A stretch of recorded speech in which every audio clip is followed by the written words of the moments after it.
Hello and welcome to episode 21 of That 60s Recording Podcast, the podcast that has conversations inspired by the golden era of recording. Hope you've all had a fantastic couple of weeks, and this week we are continuing this short and sweet conversation with legendary producer Shel Talmy. Talks a little bit more about working at Decca and has some really interesting sort of nuggets of information about generally producing and how his thoughts on the music industry, and also some listening recommendations, which I will talk to you a little bit more about at the end. I don't think there's any more sort of parish notices, so I'm going to dive straight in. So here we go, Shel Talmy Pt.2.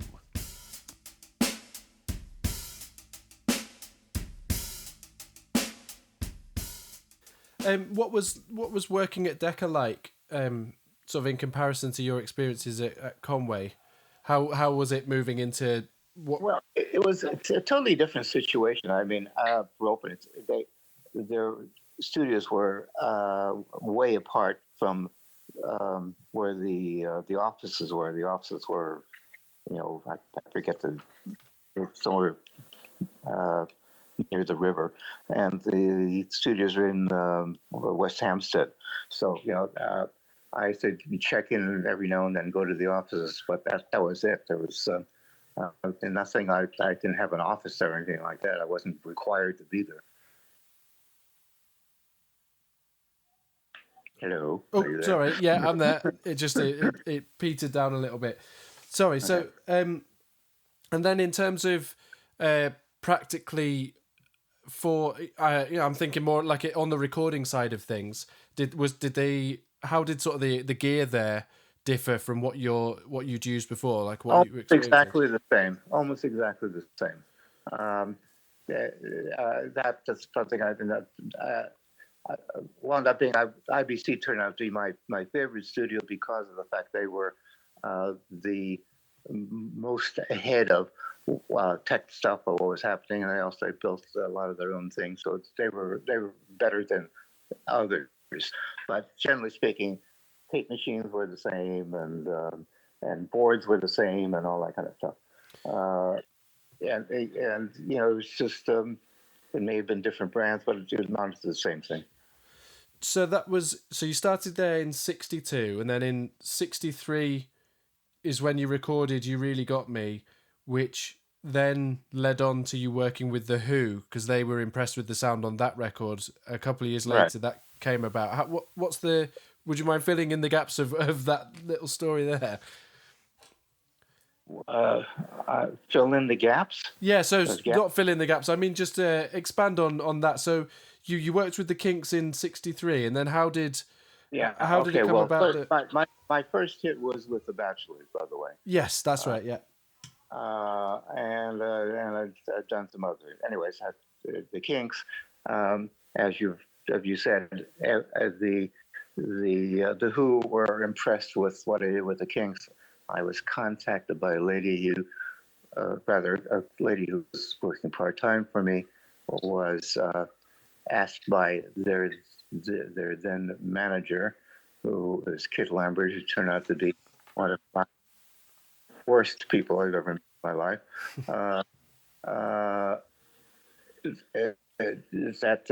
Would I come down and see the band who were playing at a church hall? And I said, yeah, sure. I'm out. I'm out looking for talent. And it took me virtually any time, but always when they started playing, I said, fine, I will sign them, because they were obviously terrific and probably the best hard rock or rock and roll band I heard, because the Kinks obviously did other things that the Who did not do. They were more, Ray was much more almost a spokesman for the English way of life and stuff like that. That was not the Who. So they were, I thought, the best rock band I'd heard since I arrived in London. I love the idea of you going to watch them in a sort of church hall or village hall, and that being the first place you saw them, and then obviously they went on to have a huge career, and you sort of it feels like a fairy tale, like plucked them out of a tiny situation. Well, I'm not about plucking. The wrong word to use, maybe. uh, they were, I thought, an extremely good band, and I thought, yes, I could definitely work with these guys, and I did absolutely expect to have hits, and in fact, I never produced anything with them but a hit. So my belief turned out to be accurate. So this was around 1965 that the My Generation album was recorded, and in that same year you ended up setting up Planet Records. Is that correct? Yes. So you clearly have an enormously strong work ethic and a bit of an entrepreneurial streak of just wanting to find ways to do things. What I thought I was wound up. I mean, in retrospect, I had not realized how many hours I was working. But I acquired an historian who was also the custodian of my tapes and things like that. And he knows way more about what I've done than I know what I've done. And I'm astonished at how much I actually did. So, I guess I stuck to it. Yeah, I was into it, and I wanted to do it properly. What led to you setting the label up? Why did you decide that's something you needed to do? Well, because people were doing it. Andrew Oldham had done it. I thought I could do it, and in some ways it was the right thing to do. In the bad way was that I did it with Phillips, which was a total disaster, and why I closed the label down, because they absolutely did nothing. So one of the bands that you did work with, The Creation, are obviously quite a well-known cult band now. The Creation, which I've said in many interviews, was the band that should have been superstars, and I could not keep them from breaking up. I had just made a deal for them with Atlantic that would have been huge. This is after they were just having major records all over Europe, and they broke up, and consequently all they become is a cult band, unfortunately, as opposed to the superstars they should have been. What was it about them that you thought was particularly? I mean, I know you've described in interviews that they're your most important work. Excellent music. Eddie Phillips is, I think, in my opinion, the best unknown guitarist that's ever been in England. There's still tons of people who have no idea who he is. He invented using the violin bow. He is a brilliant guitarist. He's still out there, and he's still working, and he's still doing that stuff. And between he and Kenny Pickett, they wrote some great songs. That was the other point, is material. I was always extremely cognizant of what kind of songs can these people write. And I was fortunate enough to have the Kinks and the Who and the Creation, all of whom had terrific writers. That is it's something that comes up often, is there's songs, and obviously the songs have to be extremely strong, and with that in mind, I'm very conscious that I'm picking up on your real sort of signposts acts that you've worked with, but obviously you have a history with David Bowie before or Bowie, depending on how you want to pronounce it. No, I call him David Bowie, and he really was Davy Jones, as you know. Yes. No, he's another one who's writing, I thought, really good stuff, and I thought he was going to be a superstar, and of course he became one. Unfortunately, we were about 5 or 6 years ahead of the market. So, so you moved out of. So sorry, you worked with Decca when you were originally hired by Decca. Were you hired as an independent producer, or? That's one of my brash things. When I walked in, I said to Dick, I said, by the way, I'm an independent producer, which means that I get royalties because at that point in time, no producer in England was getting royalties. They were strictly on a weekly salary. Okay. And Dick, who was very pro-American, got it, and he said, "Okay, we'll do that." So that's what it does. That was part of what I did when I walked in because I didn't care. I wasn't going to be there, but of course I wound up being there. Did it? So obviously, apart from sort of royalty side of things, did it mean that you got more choice in who you worked with, or did it? Well, I got a choice of who I worked with. Not initially. I was given various people. I was given people like the Bachelors and Clodagh Rogers and a couple others, and then of course, they wanted me to see if I could bring people in, which is how I got turned off the Decca, because I brought them both Georgie Fame and Manfred Mann, and they turned them both down on me. I thought, I think it's time for me to become an independent producer, like I said I was. I mean that that was exactly where I was leading to next, about you moving on to sort of being independent, and that meant that you could presumably use other studios and Oh yeah, absolutely. Yeah, that's exactly what I did. um I didn't even bother trying to take the Kinks into Decca. I went straight to Pi. okay. So you must have had a bit of a well, certainly sounds like you've had a turbulent relationship with sort of management and people who aren't involved directly in music making, and I guess that's the same in the Decca situation as well, is it? Yeah, pretty much. Albeit that then I am bound to say that there were more music people actually working at labels as opposed to now where there are no music people working at labels. So. Well, yes.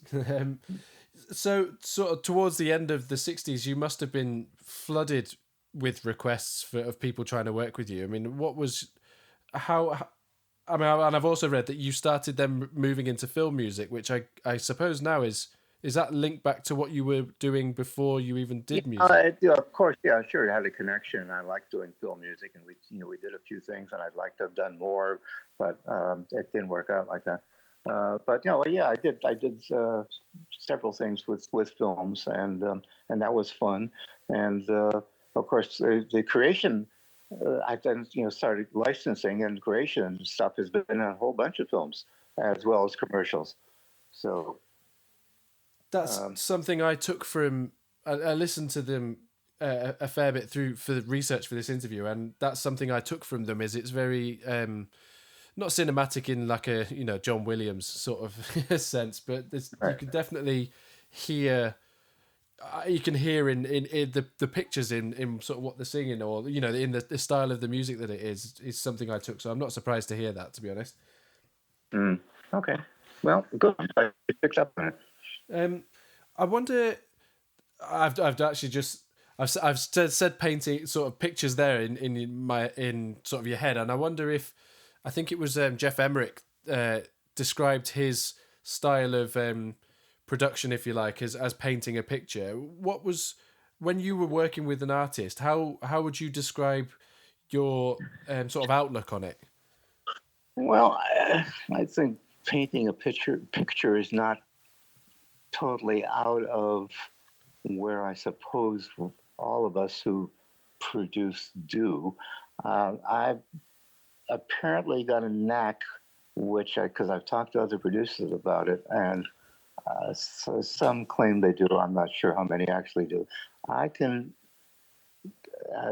always been able to hear in my head what I thought the finished product should sound like, and so I was working towards that, and that's kind of how I was operating. I mean,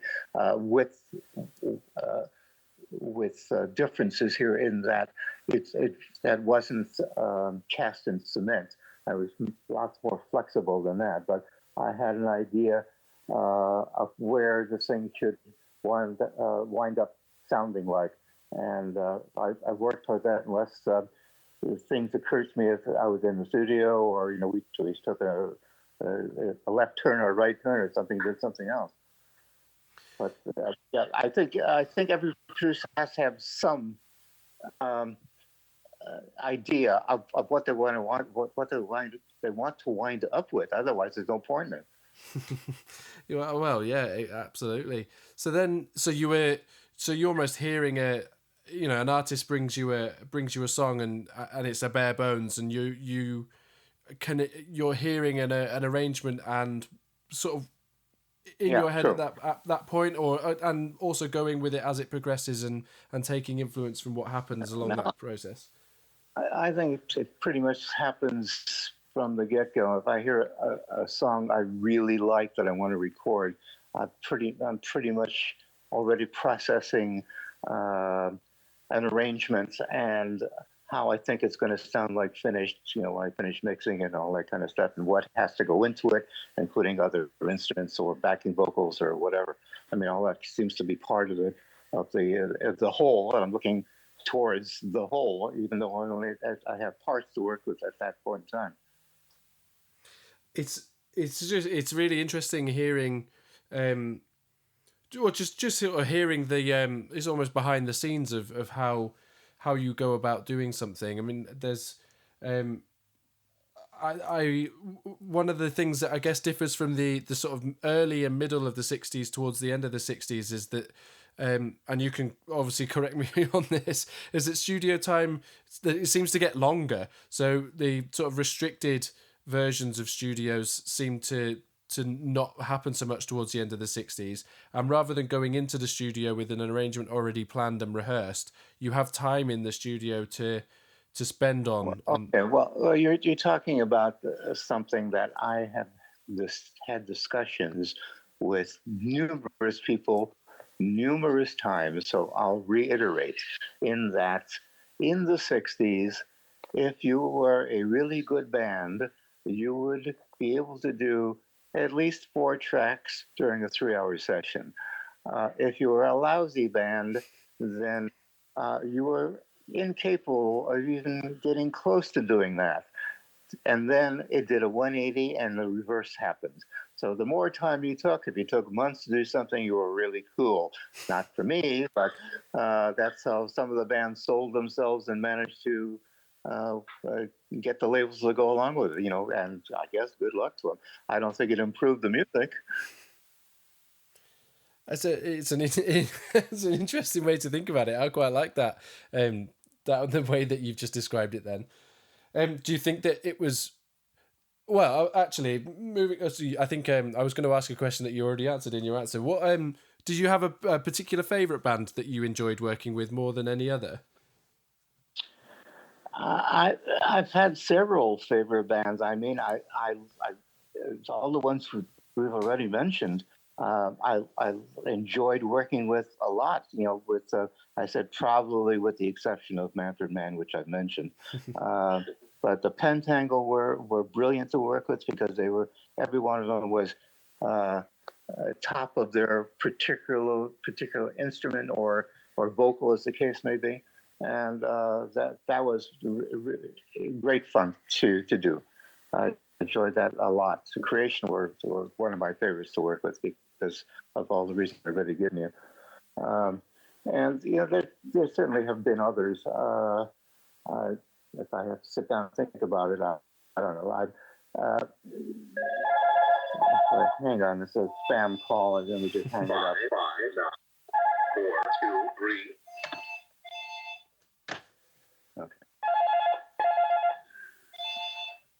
Okay.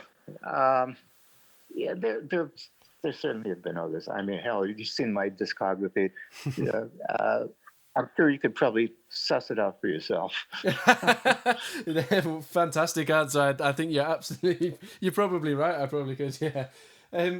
Okay. Yeah. So just finally, what do you have a piece of advice that you were given or that you enjoy passing on that you think would be appropriate for sort of budding producers, if you like? Well,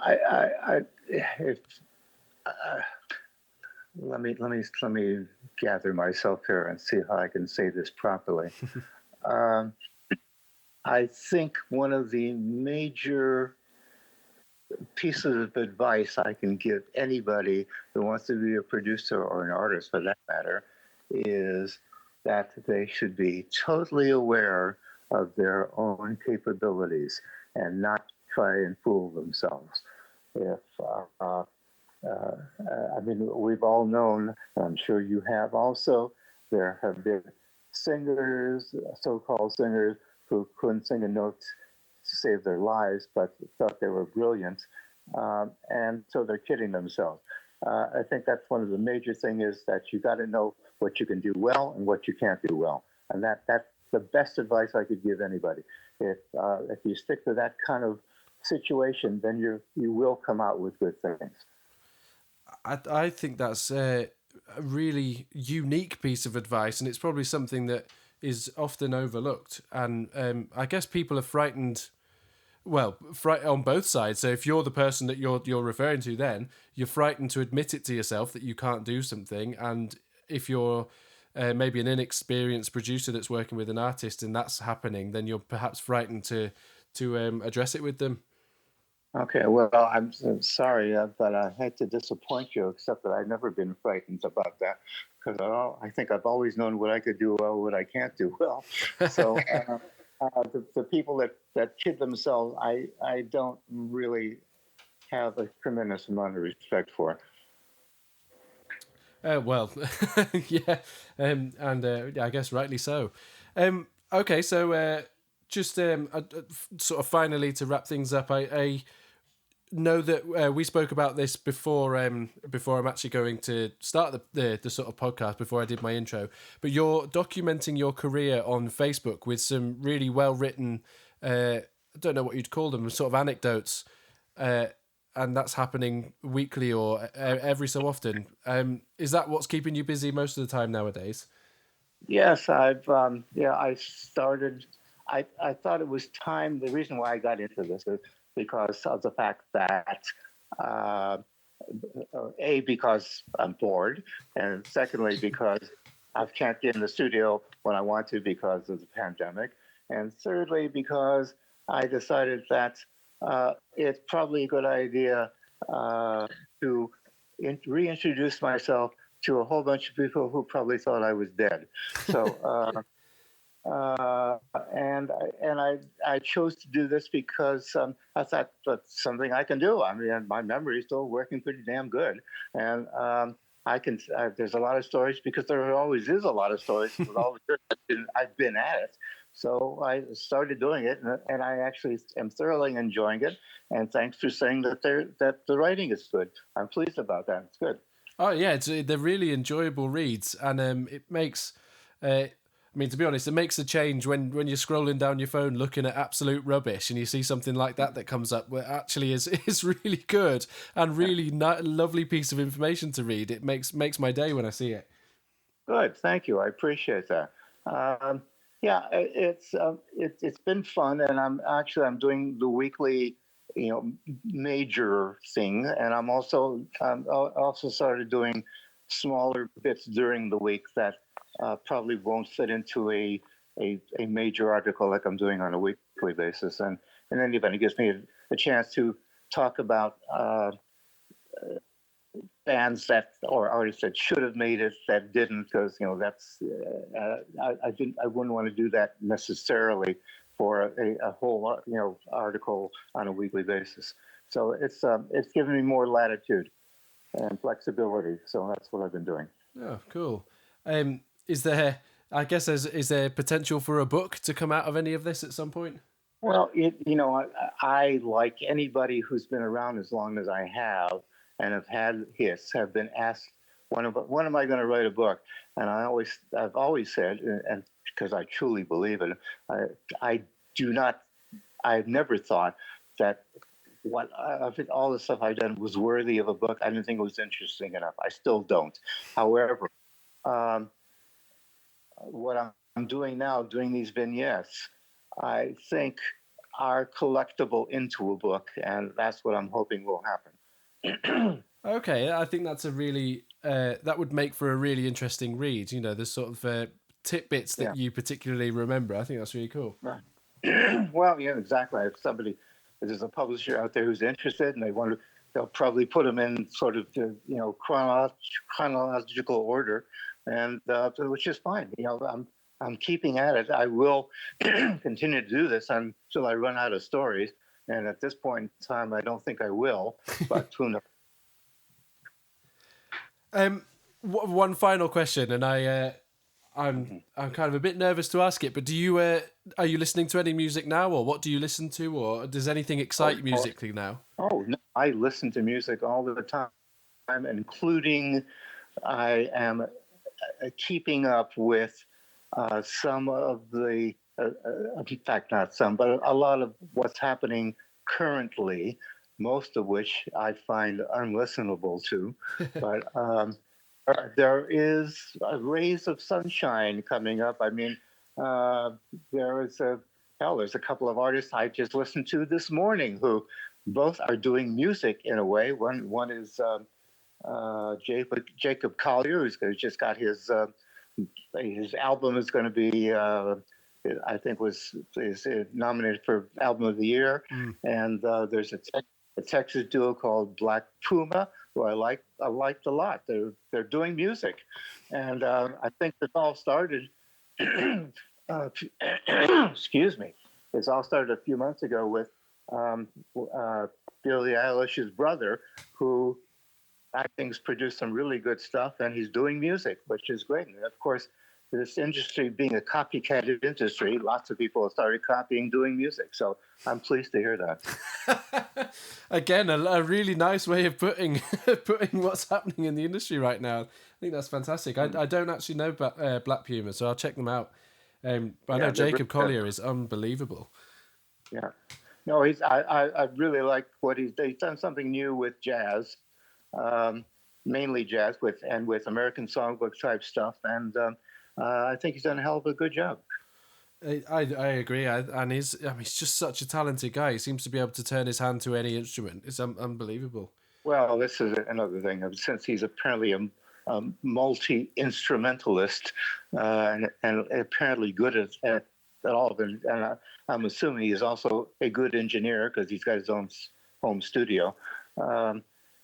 This is what's happening today, of course, is that you can't just be an artist. You really pretty much have to be as technical as an engineer in many cases. So I think that helps enormously. I think it does. Something that's come up quite a bit on the podcast is how I think people can become overwhelmed these days with the amount of say plugins or gear or whatever that's available to them. And you talked about the studio gear that you were using sort of back in the early 60s as being relatively primitive, but in a way. Yeah.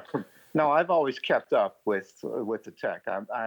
I think I mean, yes, I could sit down and do digital stuff today. I'm well aware of all the plugins and how to use them and all that kind of stuff. And I have an engineer who is really good, and and since he's a hell of a lot younger than I am, he's been more well acquainted with it than I am. So, but no, he's good. It's been fun working with him, and we use a combination of my old techniques, which he knows nothing about or knew nothing about, and his new techniques, and we've come up with some good stuff. Oh, cool. Well, it sounds like it's working well. Have you got? Is there projects that you are working on at the moment, or potentially will be working on, or is there anything? Well, that you've I done would be working on them if I was capable of working on them. Yeah. I do not want to do projects by Zoom. I tried it, and it's a pain in the ass, quite frankly. And I don't think it's particularly fruitful. Yes, you can get stuff out of it, but it's not like being together in the studio. And I really don't want to do that. So in any event, there's virtually no labels that are doing anything in the way of releases with programs for PR and for promotion and all that kind of stuff. So there's hardly any point of doing anything. I mean, unless you're pointed at a specific audience, like teeny boppers or or hip hoppers or whatever the case may be, which is not something I particularly want to do. No, well, yes, yeah, that exactly. And hopefully you'll be able to get back into the physical studio soon when all of this dies down. I'm looking forward to that, and I think I said music is coming back apparently, and so which will suit me fine. Well, I think that's a quite a nice positive note to end on. I appreciate you taking the time to speak to me. It's okay, Joe. It's nice to be able we actually got together for a change.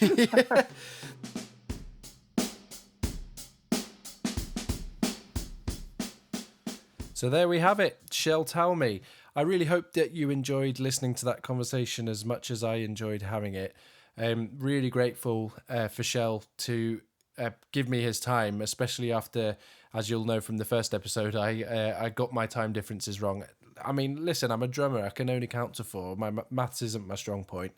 So anyway, yeah, he was really gracious in that and let me speak to him again. And it was really useful and something that, a quality that I really admire in these sort of old school producers, if you like, is they are really honed in on what they're about, and that's it.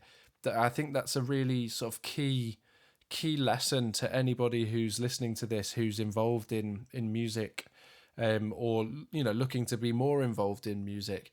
And it was a big turning point for me as well, that suddenly when you learn to accept who you are and what you like within music and what you do best, that's suddenly when the sort of gates start to open and everything is sort of like that proverbial thing of where everything starts filling with colour and it all takes off. And Shel is a great example of somebody who knows his mind and is forthright in his opinions, but is at the same time extremely personable and understands the dynamics between people. But ultimately, musically, he knows his mind and is confident with who he is and what he does and what he's about. And that's a quality that seems to be prominent in every single one of the producers that I speak to. So yeah, I thought that was worth pointing out. I should also note that I am in love with Black Pumas. They're absolutely amazing. I would love to get one of those guys to come and chat to me, or I need to find out who produced their records, because it's proper old school way of doing things. You can hear how it was all put together. I hesitated there because I was listening to an interview with a producer called Dave Cobb, who hopefully you're all aware of. He's works on a lot of country music, but is very old school in the way that he does things. And he was chatting to Rick Rubin, and one of the things that he said he likes about music is he likes the rough edges, and I love that. Absolutely love that. The rough edges is it, and Black Pumas have rough edges. So yeah, go and check those guys out. Not to be confused with Black Puma, who is a reggae group and only has about 2 singles out, but I did end up listening to them for a bit and thinking, I'm not sure. Anyway, yes, Black Pumas. So next episode, I'm chatting with Simon Trout, who is the owner and chief engineer, I suppose, of Soup Studios, which is a studio located on a massive red boat just near the Millennium Dome in the centre of London. The Millennium Dome. Do people call it that anymore? It's called the O2 Arena, I think it is called now. And again, Simon's somebody that I came across on Instagram, and we chatted on the phone a few times, and his attitude towards recording is perfect for this podcast, and I have no doubt that you are going to love that conversation, so look out for that.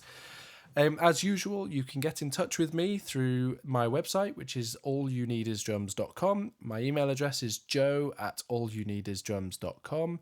I'm on Instagram @allyouneedisdrums. And that just leaves me to say thank you to Joe Kane for the brilliant intro and outro music he supplied me with, and my good friend David Henshaw for the artwork that he supplies for me every 2 weeks. So have a absolutely fantastic fortnight, and I will be back in 2 weeks' time. Goodbye!